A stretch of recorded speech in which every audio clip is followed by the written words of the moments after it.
ভৱিষ্যতে 25,000 টকাৰ বাবে নিজকে যোগ্য কৰি তোলো আৰু ভৱিষ্যতে 50,000 টকালৈকে নিজক যোগ্য কৰি তোলো তেতিয়াহ'লে আমি সঁচা-সঁচি লাখপতি বাইদেউ হৈ যাম আপোনালোকক আমি চেক যোগে বিতৰণ কৰিম মিটিঙৰ পিছতে আপোনালোকক আমি চেক দিম আপোনালোকে আজিয়ে ঘৰত চেকখন লৈ যাব চেকখন লৈ যোৱাৰ পিছত আপোনালোকে চিন্তা কৰিব যে আমি কি কাম কৰিব পাৰো যদি আমি আজিয়ে গৈ মোবাইল কিনি দিলো তেতিয়ালে হাঁহে আৰু কণী নিদিব হাঁহটোৱে মৰি থাকিব হাঁহটোৱে কণী দিব লাগে নাই এতিয়া এই 10,000 টকাটো লৈ আমি বহুত মহিলাক যাৰ তিনটাতকৈ বেছি সন্তান তেওঁলোকক এই আঁচনিটো আমি দিয়া নাই কিয় দিয়া নাই ঘৰত যদি তিনটা বাচ্চাই আছে কেনেকে তেওঁলোকে প্ৰডাকশন কাম কৰিব উৎপাদনৰ কাম কৰিব জনজাতীয় লোকসকলক আমি 4টা দিছো বাগিচাৰ লোকক 4টা দিছো বাকি 3টা কাৰণ যিমানে সন্তান বেছি হ'ব দেউতাক মাকৰ দায়িত্ব হিমানে বেছি তেওঁলোকে উৎপাদন মূলক কাম কৰিব নোৱাৰিব আমাৰ আঁচনিটোৰ লক্ষ্য হৈছে যে আমি আপোনালোকক আজি 10,000 টকা আপোনালোকক দিম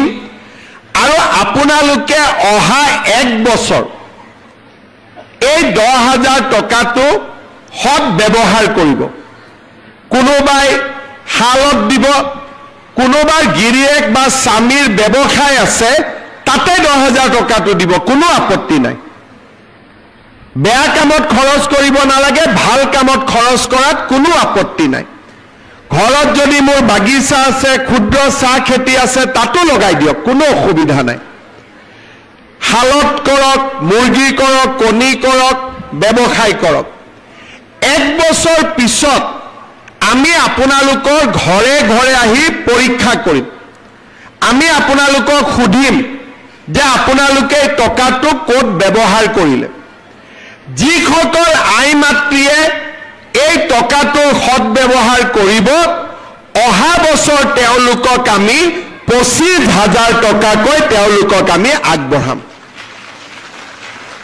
এই 25,000 টকাৰ 12,500 মই বেংকৰ পৰা আনি দিম 12,500 চৰকাৰৰ পৰা দিম চৰকাৰৰ টকাটো ঘূৰাই দিব নালাগে বেংকৰ টকাটো ঘূৰাই দিব লাগিব কিন্তু সুদ দিব নালাগে বেংকৰ সুদটো চৰকাৰে দিব মাত্ৰ মূলটো আপোনালোকে ঘূৰাই দিব আৰু যিসকলে সুন্দৰভাৱে এই 25,000 টকাৰ সৎ ব্যৱহাৰ কৰিব তেওঁলোকক তৃতীয় বছৰটোত আমি 50,000 টকা কৰি আমি আগবঢ়াম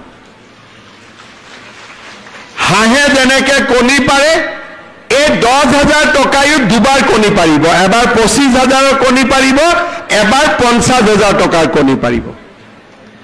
কণী পাৰিব লাগে না নাই লাগে যদি কণী পাৰিব লাগে হাতী আমাৰ হাঁহটোক অলপ খাদ্য বস্তু খুৱাব লাগিব আৰু তাৰ অৰ্থটোৱে হ'ল যে এই টকাটোৰ আপোনালোকে সৎ ব্যৱহাৰ কৰিব লাগিব কাকো খুৱাব নালাগে মাত্ৰ নিজে নাখালে হ'ল নিজে ইয়াক ভাল কামত লগালে হ'ল কোনে কোনে ভাল কামত লগাব সবে লগাব আৰু কোনে কোনে মোবাইল কিনিব যোনে মোবাইল কিনিব তাক মই আৰু 2,000 টকা দি দিম যাতে ভাল মোবাইল এটা পায় কোনে কোনে মোবাইল কিনিব পিছফালে কোনবাই মোবাইল কিনিব নেকি নিকিনে কোনে কোনে নিকিনে হাত ডাঙক আচ্ছা ৰঞ্জিত দা মোবাইল দোকানীটো ব্যৱসায় বেয়া হৈ গ'ল এতিয়া মোবাইল দোকানীবিলাকে নকলে হ'ল মামাক অহাবাৰ ভোট নিদিও বুলি সবে আশা কৰি আছে যে আজি উদ্যমিতাৰ টকা হ'ব আই মাতৃসকলে ফেসবুক চাবৰ কাৰণে মোবাইল কিনি ল'ব নিকিনিব দেই কোনেও ঠিক আছে ভাল কৰি টকাটো ব্যৱহাৰ কৰক আমি আপোনালোকক অহা বছৰ আৰু 25,000 টকা তাৰ পিছত আমি আপোনালোকক আৰু 50,000 টকা দিম মই আপোনালোকক জনাবলৈ পাই ভাল পাইছো যে সমগ্ৰ অসমতে এই আঁচনিটোৰ জৰিয়তে প্ৰায়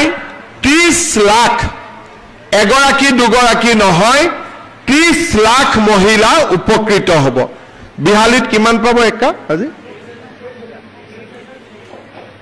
23,300 গৰাকী মহিলাই আজি বিহালী 10,000 কৰি লাভ কৰিব তাৰ মানে 230 কোটি টকা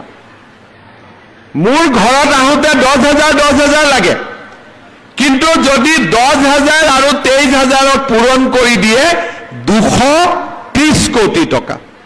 আজি বিহালী সমষ্টিত আপোনালোকে 230 কোটি টকা লাভ কৰিব আমি সকলোৱে যদি টকাটো হিসাব কৰো এজনৰ ঘৰত 10,000 আহিব কিন্তু সকলোৱে যোগ বিয়োগ মই 100 কোটি টকাৰে বিহালী ৰাস্তা ঘাট বনোৱাৰ প্ৰতিশ্ৰুতি দিছিলো 50 কোটি টকা মই মুকলি কৰি দিছো আৰু কম দিনৰ ভিতৰতে আৰু 50 কোটি টকা মই বিহালী সমষ্টিলৈ মুকলি কৰি দিম বিহালীত নতুন কলেজ হ'ব আৰু ইলেকশ্যনৰ সময়ত মই আপোনালোকক কৈছিলো যে ৰেলৱে ষ্টেচনত ৰেল ৰখাব লাগিব তাৰো কাম মই কৰি আছো ভগৱানে কৰিলে সেই কামো আপোনালোকৰ হৈ যাব অৰ্থাৎ যি কথা কওঁ সেই কথাবিলাক আমি পূৰণ কৰোঁ কংগ্ৰেছীয় মানুহবিলাকে মোক মাজে মাজে কৈ থাকে এই হিমন্ত বিশ্ব শৰ্মাৰ সপোনত যি দেখে তাকে কৈ থাকে আৰু সঁচা কথা মই সপোনত যি দেখো ৰাতিপুৱা তাকে বাস্তৱত ৰূপায়ণ কৰাৰ বাবে চেষ্টা কৰোঁ সেইকাৰণে যিবিলাক কাম কংগ্ৰেছে অসম্ভৱ বুলি ভাবে মই তাক সম্ভৱ বুলি ভাবো কাৰণ মই বিশ্বাস কৰোঁ আমি সকলোৱে লগ লাগি আমি আকাশো চুব পাৰোঁ যোৱা কেইদিনমান আগত এডভান্টেজ অসম সন্মিলন হৈছিল 5,25,000 কোটি টকা অসমত বিনিয়োগ হ'ব আমাৰ ল'ৰা ছোৱালীয়ে কাম কাজ পাব আৰু মই সেই সন্মিলনতে কৈছিলো যে অসমৰ 40 লাখ আত্মসহায়ক গোটৰ সদস্যসকলক যদি আমি ভালকৈ উৎপাদনমূলক কামত ব্যৱহাৰ কৰিব পাৰো অসমে এক নতুন দিগন্তলৈ গতি কৰিব আজি আপোনালোকক আমি 10,000 টকা ব্যক্তিগত ৰূপে দিছো কিন্তু গ্ৰুপৰ জৰিয়তে আপোনালোকে যি লোন পাব লাগে ৰিভলভিং ফান্ড পাব লাগে এইবিলাকো আপোনালোকে পাই থাকিব অৰ্থাৎ এই আঁচনিটো পোৱাৰ কাৰণে আপোনালোকৰ সহায় হ'ব কিন্তু তাৰ লগে লগে আপোনালোকে আমাৰ গ্ৰুপবিলাকৰ জৰিয়তে বিভিন্ন ধৰণে আপোনালোকে সহায় পাই থাকিব আমি অসমত 2,17,000 আত্মসহায়ক গোটক বেংক চৰকাৰ সিড মানি এই গোটেইবিলাকৰ জৰিয়তে ইতিমধ্যে 1,090 কোটি টকা আমি আগবঢ়াইছো আত্মসহায়ক গোটবিলাকৰ কাৰণে ই-কমাৰ্চ প্লেটফৰ্ম ঠিক কৰিছো আৰু মই অত্যন্ত আনন্দিত যে আমাৰ অসমত আমি বেংকৰ জৰিয়তে মহিলা গোটসমূহক 17,114 কোটি টকা ঋণ দিছিলো আৰু আচৰিত পাব যে মহিলাসকলে 99% মহিলাই বেংকক লোন ঘূৰাই দিছে আজি আমাৰ অসমৰ মহিলাৰ শক্তি 17,000 কোটি টকা বেংকৰ পৰা লোন লৈছে কোনেও বেংকৰ টকা খোৱা নাই তেওঁলোকে বেংকক টকা উভতাই দিছে মই ভাবো সেই ধৰণে আজিও যদি এই ধৰণে আমি এই 10,000 টকাৰ উচিত ব্যৱহাৰ কৰোঁ ভৱিষ্যতে 25,000 টকাৰ বাবে নিজকে যোগ্য কৰি তোলো আৰু ভৱিষ্যতে 50,000 টকালৈকে নিজক যোগ্য কৰি তোলো তেতিয়াহ'লে আমি সঁচা খচি লাখপতি বাইদেউ হৈ যাম হ'ব লাগে না নাই লাখপতি